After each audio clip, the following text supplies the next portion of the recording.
السلام عليكم.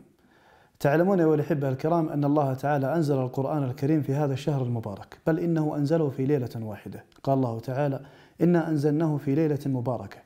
في بركة هذا القرآن أن الله بارك في الليلة، بل بارك الله في الشهر كله. حتى تنال هذه البركة أخي الغالي عليك أن تقرأ القرآن متدبرا ماذا يريد الله منك، كما قال ابن مسعود: إذا سمعت يا أيها الذين آمنوا فأرخي لها إذنك، فإما خير تؤمر به وإما شر تنهى عنه.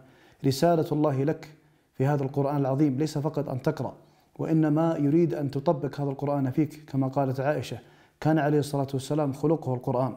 قال الله تعالى: ولو أنهم فعلوا ما يوعظون به لكان خيرا لهم وأشد تثبيتا، وإذا لآتيناهم من لدنا أجرا عظيما ولهديناهم صراطا مستقيما.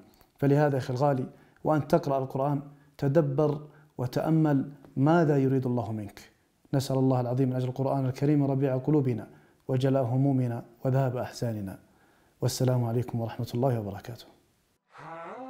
Ha